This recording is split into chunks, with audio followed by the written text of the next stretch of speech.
everybody. It's Allison Williams here, your law firm mentor. Law Firm Mentor is a business coaching service for solo and small law firm attorneys. We help you grow your revenues, crush chaos in business, and make more money. All right, welcome everybody to another episode of the Crushing Chaos with Law Firm Mentor podcast.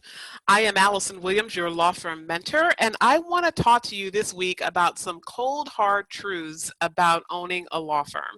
Now, you may be familiar with some of this content because I recorded a video about this topic back in, I think it was January of this year, 2020. And several people were amused by the title of the video, which I labeled, "You Can't Turn a Hoe into a Housewife in Your Law Firm." So, of course, that got a lot of views because people were curious about what the heck I was talking about, hoes and housewives and owning law firms. Like, why are those two related? And I'm going to tell you why they are related when I talk about some of those cold hard truths. And there's only 4 that I'm going to cover in this episode. I may do a follow-up to this based on the feedback that I get, but there's a lot of misconceptions that people have about owning a law firm as a business rather than just doing well in your practice. And, you know, we've talked a lot on this podcast and other platforms when I've done Facebook Lives, when I've been interviewed on other people's podcasts. I've talked about the idea of having a business so that you have freedom, and freedom from the ups and downs and cycling questions of professionalism. Do I focus on my lawyering, or do I focus on business? And how much can I focus on business if I'm focused on lawyering? And all those questions that come up when you own a law firm that are a little bit different than in the context of any other type of business. Now, we all know business is business. However, when you own a law firm, we are a highly regulated profession. And so when you have people giving you business advice, sometimes it's easy to reject that advice as coming from someone who doesn't know what it is to be a lawyer, and all the pressure that we're under and all the stress that comes along with being responsible for people's most intimate, most difficult, most tragic events, without having the same level of concern and regard for us as a profession as we have for others. So there's a lot that goes into lawyering, and you know, we're not going to spend this podcast talking about lawyering, even though as a lawyer, someone who is very much in love with the law, I did not create a business so I could escape being a lawyer. You know, there's just a lot that I can add to that particular discussion, but I definitely want to talk about being the owner of a law firm and really being transcending just having the business to becoming the CEO of the business. So some of those cold hard truths we're going to dive into today, and I definitely want to hear from you if any of this rings a bell. So the first cold hard truth is that you can't save your way out of being broke. Now, this is one that I know is going to trigger a lot of lawyers. I'm probably going to get a lot of negative feedback about this particular cold hard truth, but the reality is that broke is a state of being. And what I mean by that is when you function in a world where you are in survival mode, it is very challenging to get out of survival mode. And I think a lot of us get there at some point in time. And it doesn't necessarily have to be with money, because we all have a different money mindset based on our family of origin and how we were raised and what topics we learned about money. But you know, I think all of us get to some place where we are at bottom level. I just want to survive this experience to get to the next level. People will survive their relationships, right? When you hit a rocky patch, you don't necessarily say, let me go work on it. You say, I'm tired of working on it at some point. And you just kind of hunker down and say, we're going to hold steady. We're not going to get a divorce. And eventually my spouse will get out of this dark funk and relationship gets better. Or you might be in a state of survival with your children, right? So it could also be a relational issue, parent to child, where child is just going through developmental adjustment issues. You don't like them that much right now, but you love them and you know that they will grow out of it. So you say, I'm going to take a few deep breaths, say a few prayers that I don't kill them, and then I'm going to push on and they will evolve. Or you could be, beyond relationships, you could be in a state of survival with your health, right? You could say, I'm not at the ideal body weight and I am not in the ideal best shape of my life. I can't walk up 3 flights of stairs without getting winded. I can't park at the far end of a parking lot and not be huffing and puffing a little bit by the time I get to the door of the mall I'm going into. But I'm okay for now, right? I don't weigh 500 pounds. My doctor isn't telling me I'm about to die tomorrow.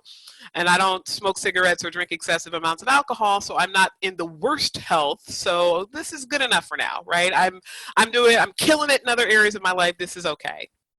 So I want you to think about the conception of being broke as being right above the place where you are out of whatever it is that you're being broken, whether it's out of a positive relationship or out of physical health. It could be out of mental health.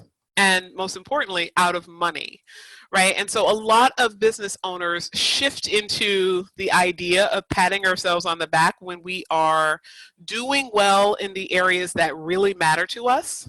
So if you are somebody who has a positive money consciousness and you always pursue money, you probably are not going to be broke in the financial sense, but you might be broke in the quality or state of the work that you do.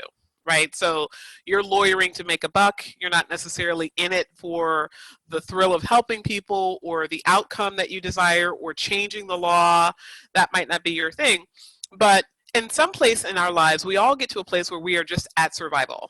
So I want you to think about this idea of you can't save your way out of being broke as the idea that you cannot hunker down to get out of survival mode. And there oftentimes is this idea in lawyers in particular that we are just going to work harder until it's not hard anymore, right? It's kind of like, especially for those of us when we first start our law firms, we have this delusional thought that if I just put in a few more hours or wait until the economy improves or maybe push myself a little bit into a different practice area I'm not comfortable with, it'll be easier, right? It's hard to be a family law attorney. I'll just go be a real estate attorney.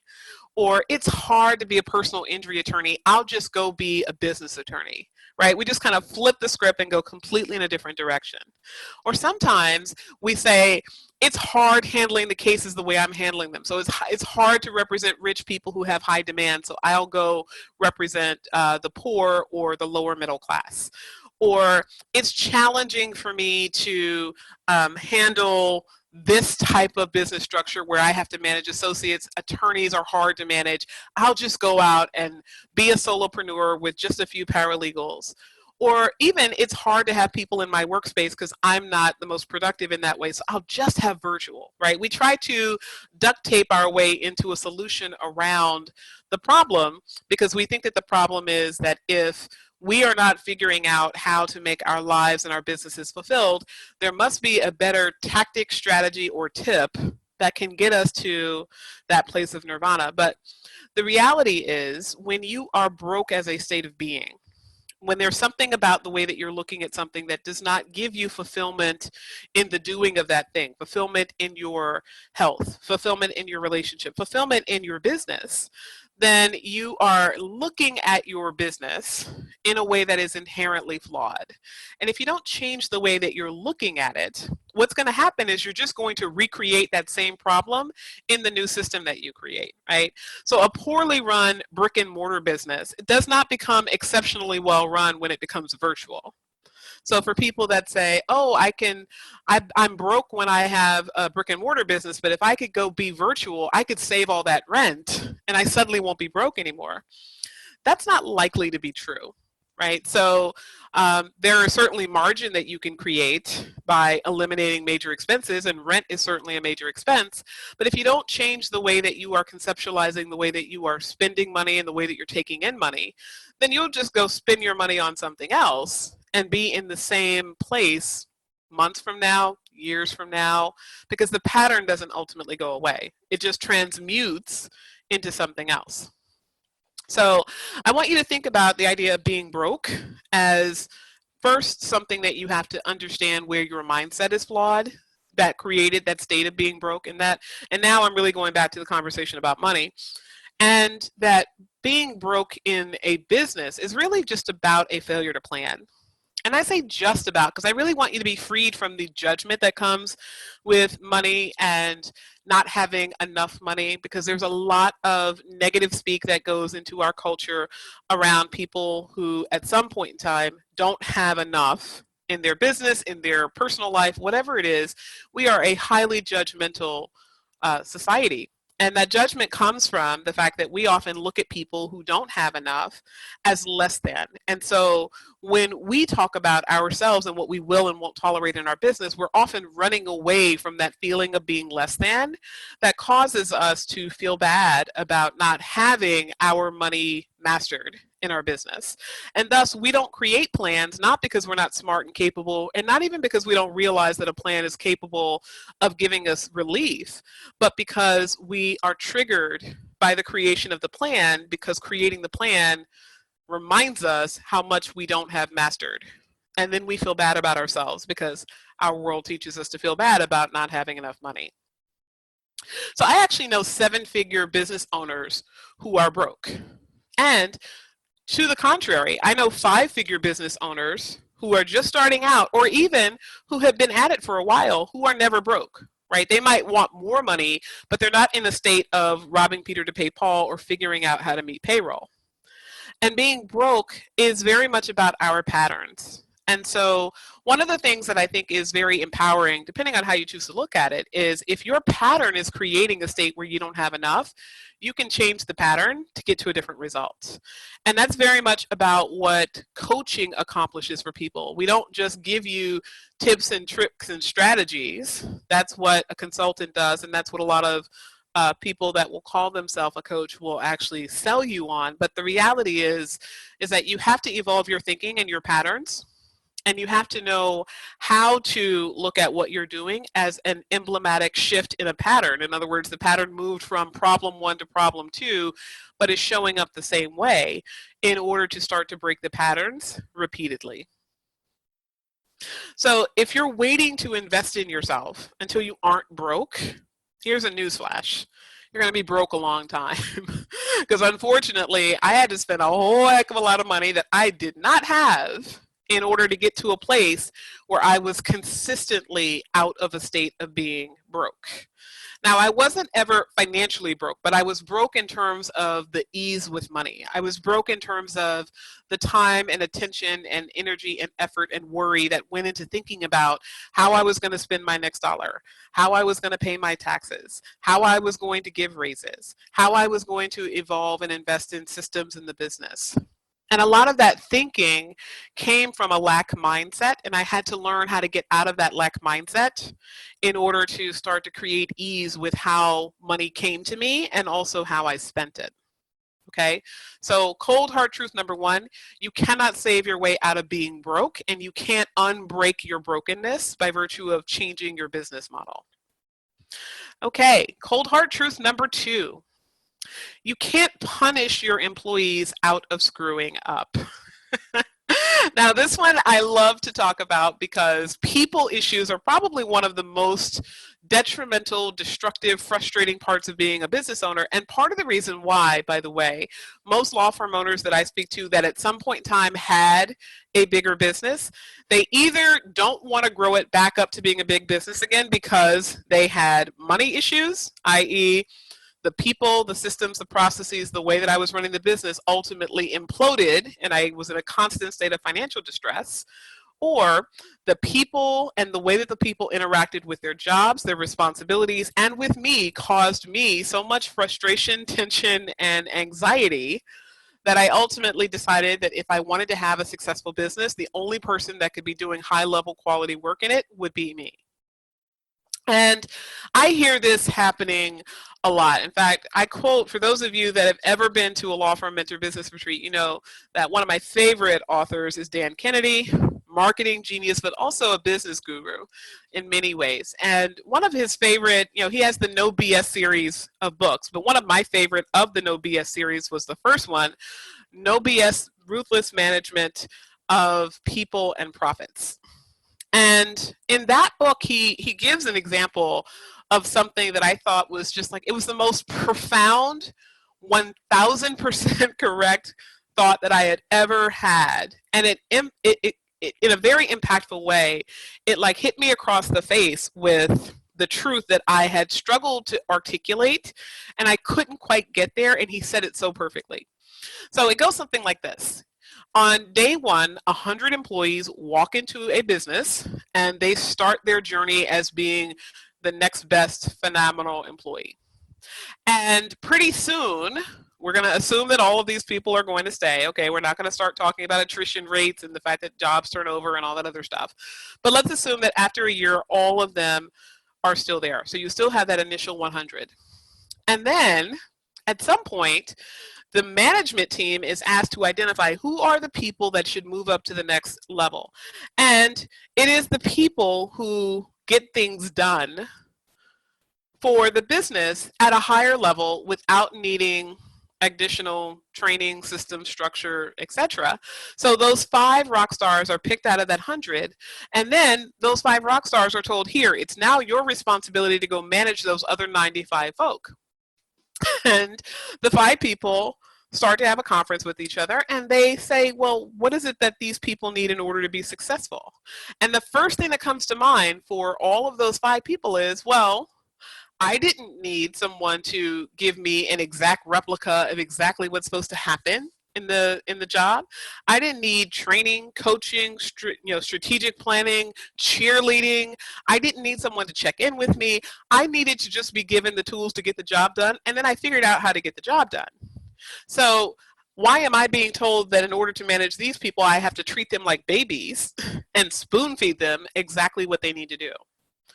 And a lot of lawyers, myself included, I will own this, I am probably the worst offender of this, have had that thought, right? That thought of, well, I didn't need, so what's wrong with you that I now have to triple the effort that I naturally poured forth from myself? I have to triple that effort to pour into you to get you something of quality when I didn't need that to become quality. And that mindset is one of the worst clusterfucks that you can ever have in your business. Because when you have that mindset, you are failing to understand the fundamental difference between a CEO, entrepreneur, and an employee. Okay, and the employee mindset is not a less than half-ass, I don't do a good job because I don't give a shit type mindset. So please hear me and hear me very clearly when I am not saying to you that any person who does not do 100% of their best work in your business is somehow just being an employee. Okay, because there's a quality variable for every profession, whether it's CEO, entrepreneur, or employee, right? All of us have some place on the bell curve between being just okay at what we do and being exceptional at what we do. So you can have a just okay employee and you can have an exceptional employee. But even an exceptional employee is not going to have the CEO entrepreneur's mindset unless that person is a great risk to ultimately leave your business at some point. Okay, so when you look at employees, I want you to think about them as just a different breed of animal. Okay, they're not better than, they're not worse than. They are different. They have different values than you do.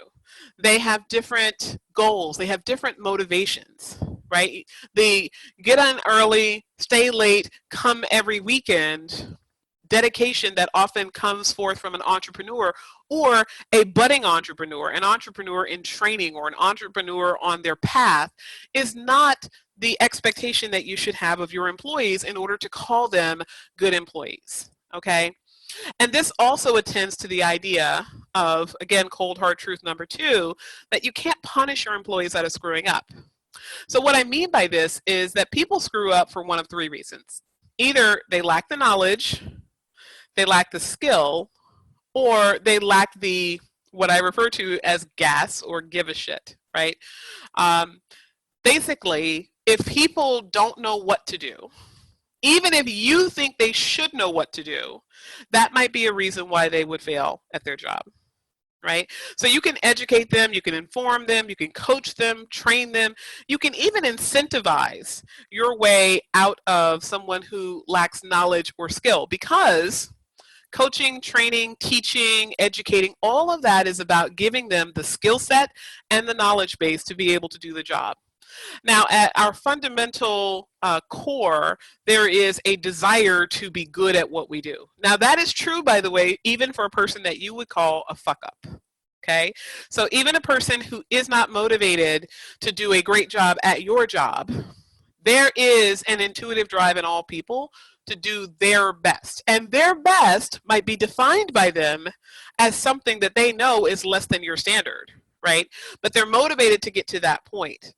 What is difficult for a lot of business owners to recognize is that if a person is not at a level of caring and motivation to do a good job at your job, that doesn't necessarily mean that they are the type of person who is never going to be motivated to do any job well, right?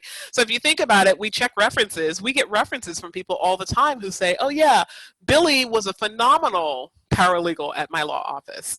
He came in early, he left late, he would stay for extra projects, he was always giving 110%, he was great with the clients, he was great with other employees, very smart. The only reason he's not here anymore is that his job was phased out, but we loved Billy. And then you get Billy in your office and he just doesn't seem to have the goods. And it may very well be that you have a higher standard than the employer from whom you received the reference, or it could be that Billy has lost his intrinsic motivation. Okay, intrinsic being what drives us internally. Extrinsic, of course, are those incentives that we dangle like salary and benefits and bonuses and all of those good things. But if someone is lacking in knowledge or skill, you can provide that. And frankly, more than you realize, you need to provide that in order to not just systematize a business, but also to ensure that your system remains at high quality compliance. Now, just yesterday, I had the honor of being featured as a guest on the SMB YouTube channel hosted by Bill Hauser. And one of the things that we talked about was this idea of compliance. And when a person on the team is not being compliant with the system, how do you handle that? Doesn't it really suck? Don't we all hate that portion of it?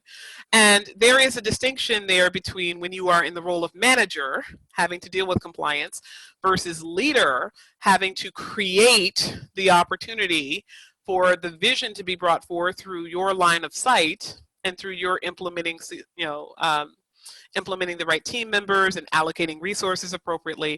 That's CEO visionary work, not the same as bean counting, critical, evaluative type work of a manager. And we're going to talk about that when we talk about our fourth cold hard truth. But I just want to note that part of the mindset problem that a lot of business owners have when we start talking about people screwing up is the fact that they opt not to deal with the management piece because they are in their core being a leader. And so either the business lacks proper management because the leader withdraws from that role because they don't enjoy it, or the business lacks proper leadership because you really have a doer who happens to be a law firm owner, somebody who really wants to be in the trenches, wants to be a manager, wants to oversee the people, wants to get the work done. And by the way, one of my friends who owns a family law firm in Atlanta, Georgia, I won't say the name of the firm because I don't know that I have this person's permission, but this person owns a very successful family law firm, and part of the reason why she was able to create it and grow it as quickly as she did is that she took on someone who had their own family law firm that was struggling, and that person was smart, capable, industrious, able to get the work done at a very high quality, able to have happy clients, able to have a consistent stream of referrals, but that person was not a good business owner and knew that they did not want to be. So ultimately, rather than take that person and put that person down because they're not the CEO entrepreneur that this person was, that the owner of this very successful law firm said, hey, there's talent over there. I want to recruit that person to be the talent in my firm. And then that person and her referral base and her stream of clients was able to be lifted up and brought over to successful law firm owner land, we'll call it. And that happens because there's a misfit between being the entrepreneur and the doer. right? But when you have the mindset of, I can't quite get my people not to screw up, I want you to first ask yourself the question, do they know what to do? And by that, I don't mean do you think they should know what to do, but do they actually know what to do, right? So if you called in any employee in your firm, you ought to be able to ask them, give me the step-by-step requirements for doing X in your job. And they should be able to rattle those off for you with relative ease. And if that is not true of every position in your law firm, then you don't have a truly systematized law firm.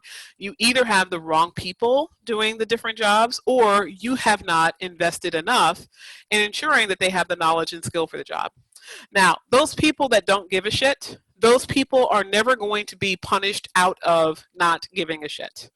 They're never going to give them enough money, enough time, enough energy, enough attention to be able to get them into caring for your business. And if someone does not care about your business, no amount of probation or unpaid days off or stern conversations or written warnings is going to change that. So one of the things that I strongly urge my clients in Law Firm Mentor, but really just lawyers in general when I talk about this stuff, is that if you have somebody that is evidencing the I don't give a shit attitude, you have to find out really quick, and that has to be your number one priority. Is this person somebody who is going through a difficult time because of something in their life, so that this is an episode and not a way of being? And if this is a way of being, you need to let them go. You need to free them to go find something that they can care about, that they can dedicate their effort to, but it is not your responsibility to employ people who don't have a synergy between what you need, which is them to do certain activities in the business, and what they need, which is to be compensated for a job that they are actually doing. Okay, so I want you to just get your mind wrapped around this idea that you cannot create disciplinary systems that are going to evolve a human into something that you want them to be. All people have free choice. All people are going to make decisions, and if the decisions that that person is making is telling you that they don't care, they have to go. Okay, cold hard truth number 3. Since we're talking about employees, we're now going to shift into the catchphrase that led to my deciding to record this podcast, which is that you can't turn a hoe into a housewife in your law firm. So what does that mean? That means you can't turn a walking Eeyore into a Tigger. And similarly, you cannot turn a moderately capable human into a rock star. Now, this is ancillary to the last cold hard truth, because we just talked about the fact that you can't punish people out of screwing up, that they're going to make mistakes, and that when they make mistakes, you have to assess, is that for lack of knowledge, skill, or caring about the role? But this cold hard truth, you can't turn a hoe into a housewife, means you have to look at the people that you are hiring for who they are. Okay? And when I say who they are, I don't mean are they able to get the job done or not. Yes, that is the big picture question, but I'm talking about going more granular than that. When you start talking about who the person is, I want you to start thinking about digging under the hood a little bit. So one of the questions that I was recently posed on a podcast is, how do you recommend that people go about hiring? And there's a whole lot that goes into hiring. Hiring is not like something you could teach hiring 101 and give those tips and tricks and strategies, because there's a lot of psychology that comes with understanding a human, understanding yourself in the interaction with that human, and understanding how to get at the heart of who a person is through information and questioning that may not be as apparent as, how many years of experience do you have doing X? But one of the things that we teach at Thrive Tribe Tactics, which is one of Law Firm Mentor's signature retreats, is all about how to get under the hood of the people that you are interviewing. Now, under the hood, for me, really means getting the right assessments of people. And I know assessments have become kind of a hot button topic in the last few years. I've seen a lot of people online talking about how to use the DISC or the Myers-Briggs or the Colby.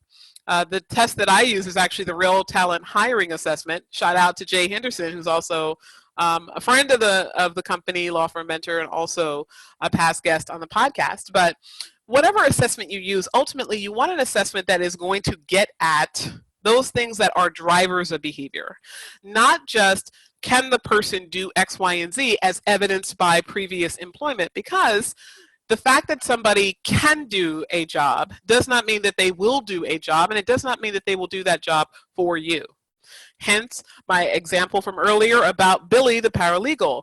Billy the paralegal did a great job for his previous employer, but not necessarily for his current employer.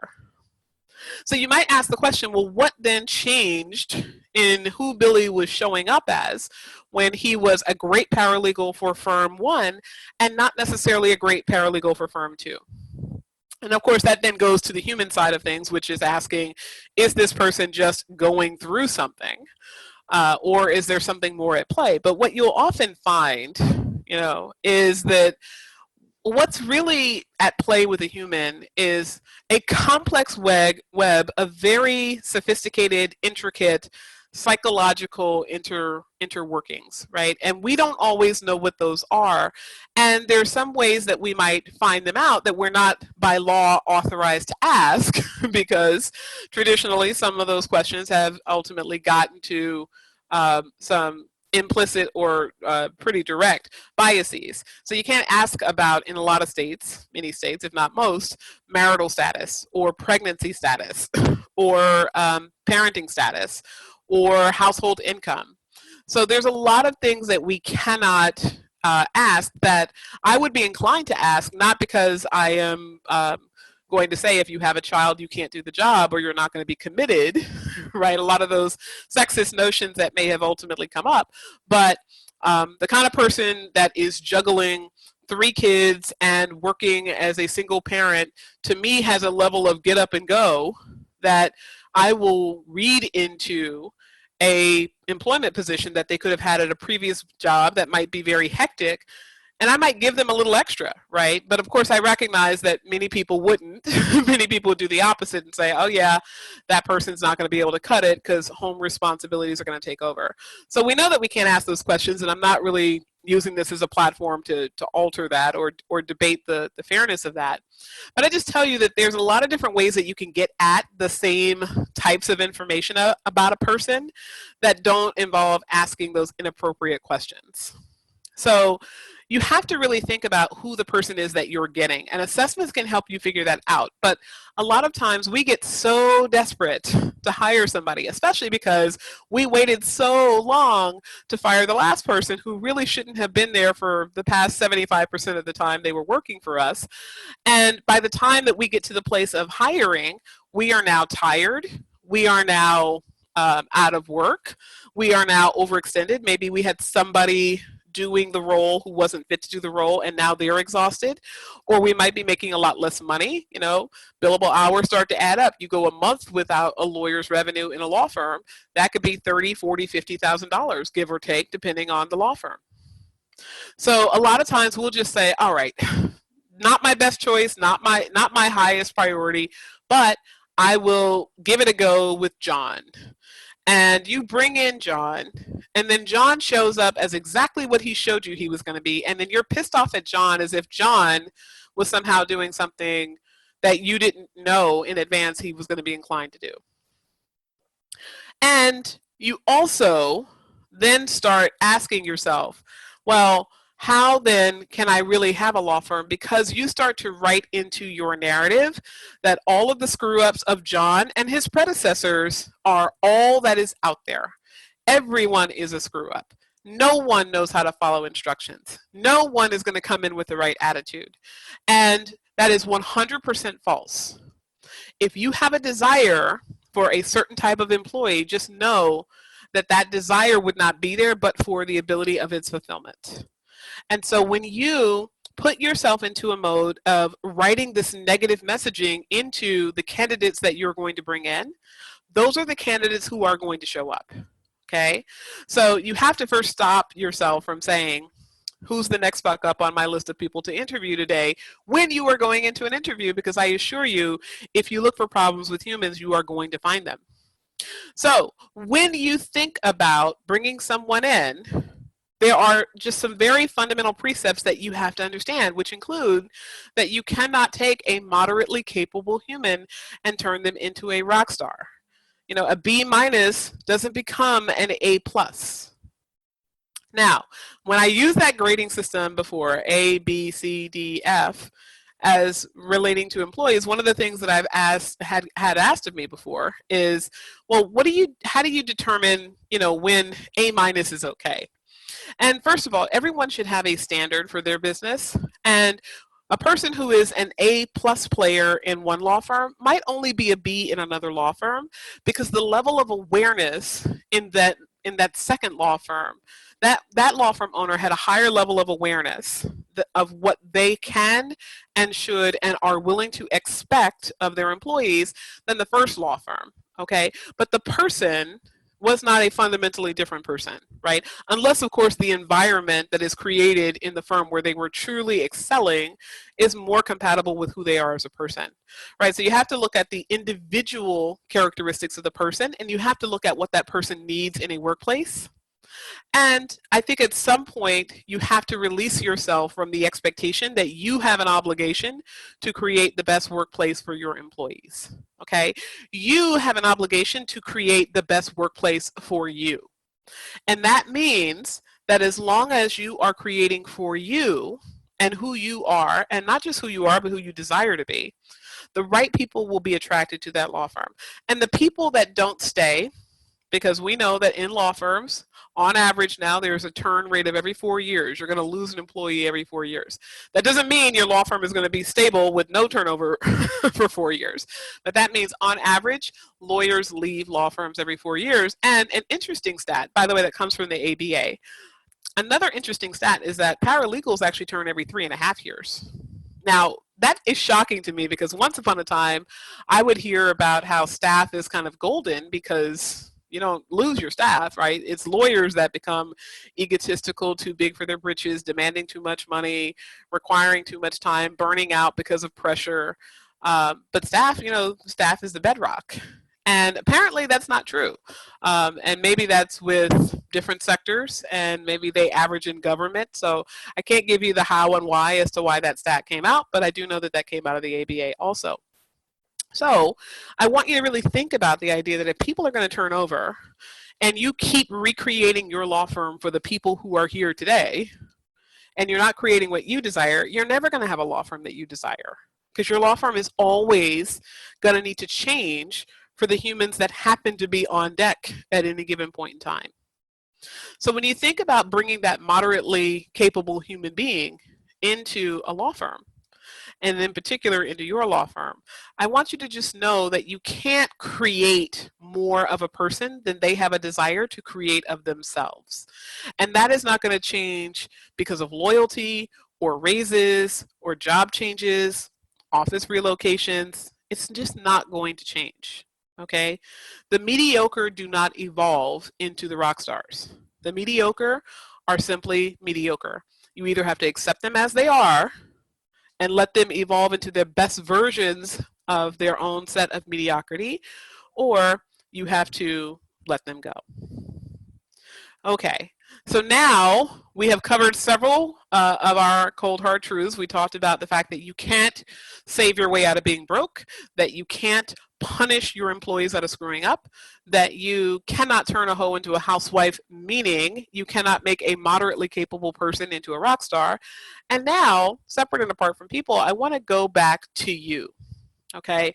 And I end here because we started with the idea of you can't save your way out of being broke, which is really a mindset orientation.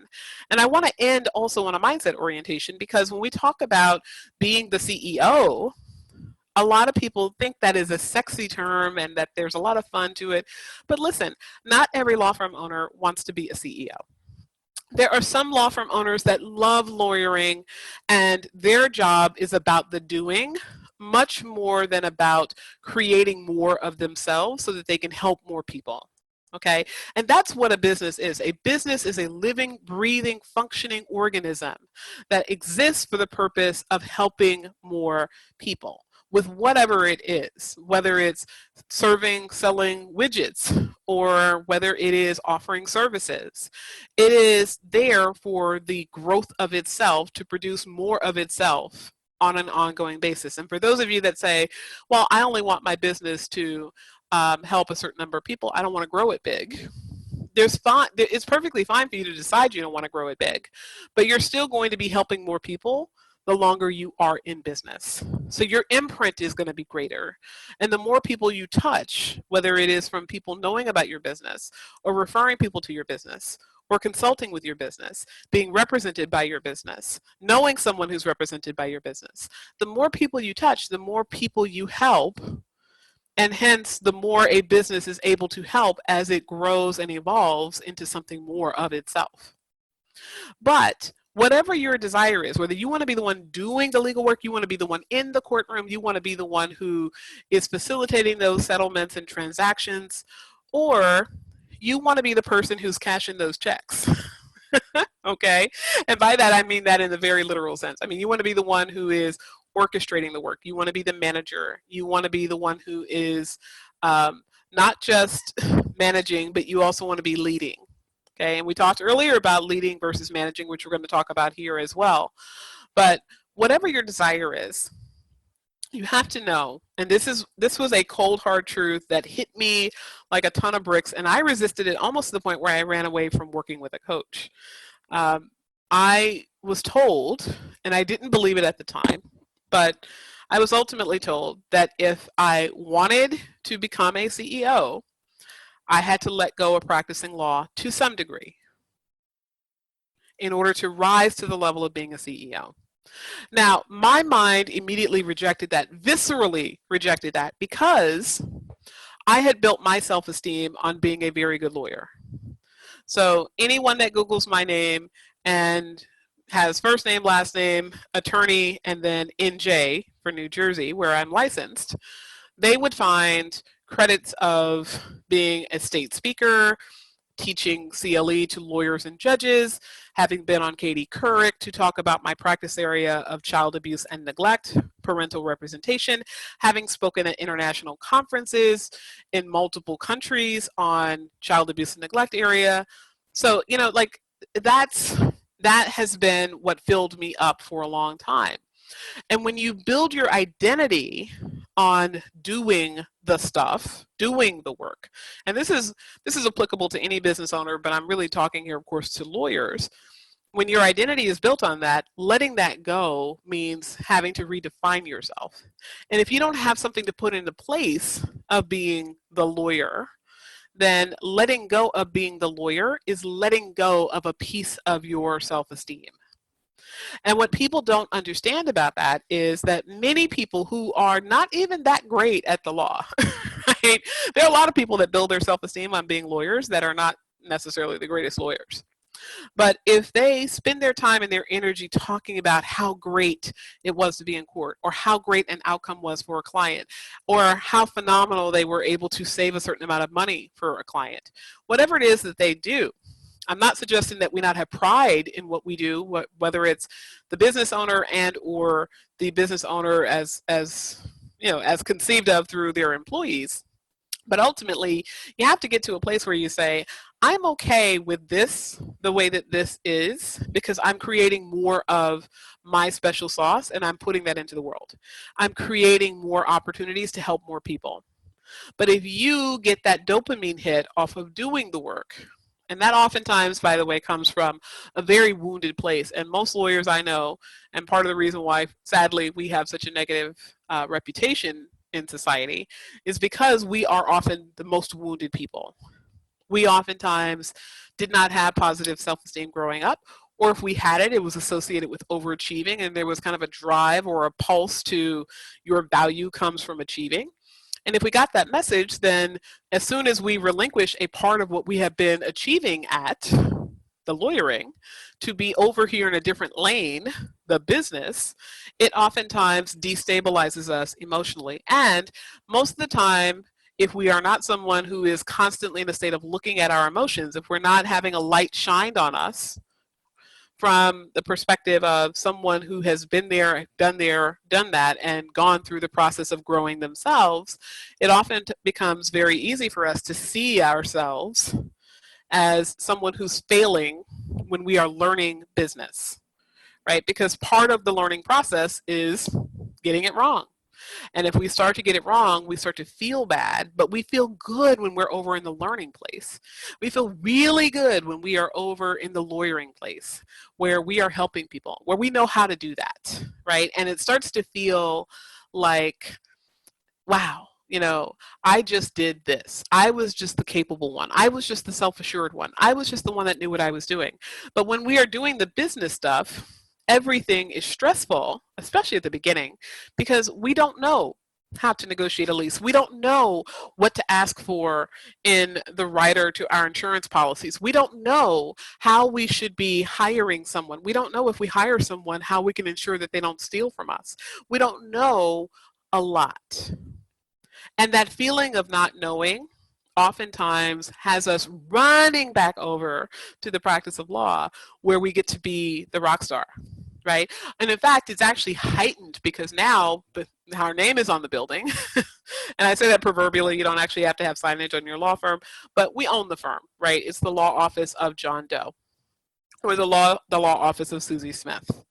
And we get status attached to lawyering. So even if you were a mediocre lawyer and weren't really that concerned about it, but you got acclimated to it, and now you have a status associated with it because you own a law firm. So I want you to just think about the fact that if you are spending your time and your energy between lawyering and business, one of the things that's going to be very challenging for most people, right? There's a very, very small percentage of people that this is not true for. Most people have a really hard time balancing the energy of being a manager and the energy of being a leader, okay? Because as I said earlier, leadership is about being a visionary, creating an image in the sky and then materializing that. It's about creating the resources and getting those resources allocated appropriately in the business, and taking the money and deciding where we're going to invest, where we're going to save, where we're going to strategize so we can put some effort into growing in certain sectors. It's about the big picture. And then the management is about getting off of your top of the mountain and going down to the pits, and oftentimes dealing with people and having difficult conversations, holding people accountable, ensuring that you have enough training, skill set development, coaching in your business so that you can get the best out of people, whether their best is that B plus or their best is that A plus. Because you can absolutely turn an A plus player into a B plus player by virtue of not giving them what they need in order to be the exceptional version of themselves that they otherwise could be. Okay. Now, don't hear me to say that that's somehow reneging on what I said earlier, right? If they're mediocre, they're not going to become a rock star. But you could take someone who was a rock star, and if you don't get rock star out of them, ask yourself, what is it that I am doing in this business that is not getting this person to rock star status when they, in a comparable business, were a rock star? Sometimes that's about the individual, but first and foremost, you should look at everything in your business as coming from you. So what are you doing to provide that environment?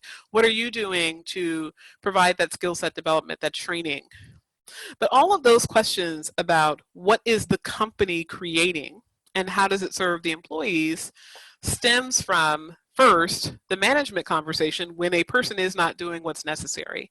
And a lot of leaders avoid those management conversations. In fact, I'd say much more so than not with the population of lawyers that I serve, whether it be existing clients, former clients, prospects, people who are in our Facebook group community, the Law Firm Mentor Movement.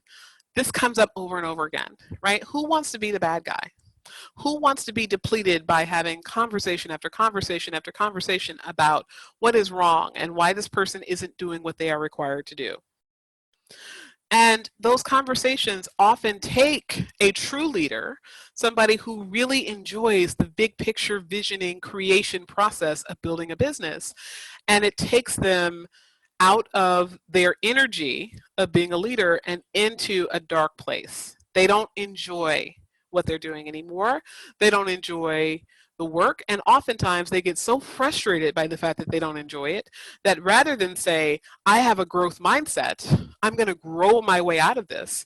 I'm going to grow my business to the point where I can hire somebody at a high level and pay them well to deal with the shit of business that I don't enjoy. We say, I'm going to remain small.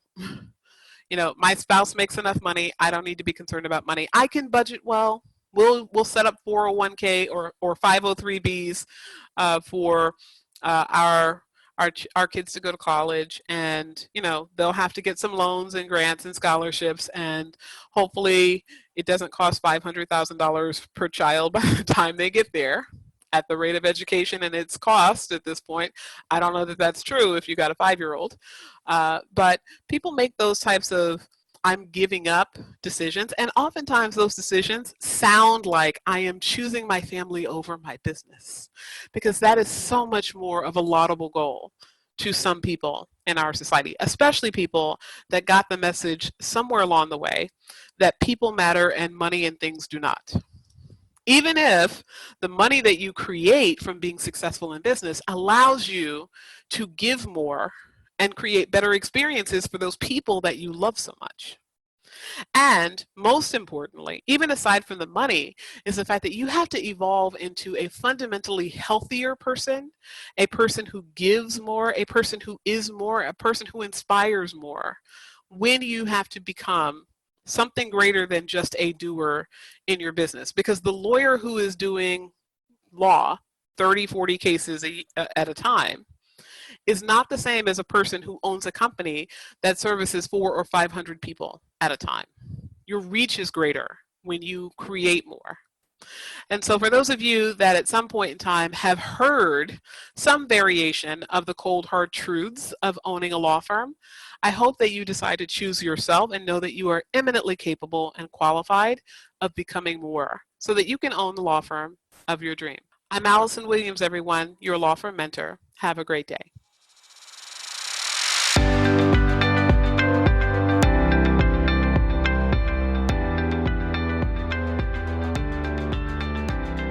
Thank you for tuning in to the Crushing Chaos with Law Firm Mentor podcast. To learn more about today's guest and take advantage of the resources mentioned, check out our show notes. And if you own a solo or small law firm and are looking for guidance, advice, or simply support on your journey to create a law firm that runs without you, join us in the Law Firm Mentor Movement free Facebook group. There, you can access our free trainings on improving collections in law firms, meeting billable hours, and join the movement of thousands of law firm owners across the country who want to crush chaos in their law firms and make more money.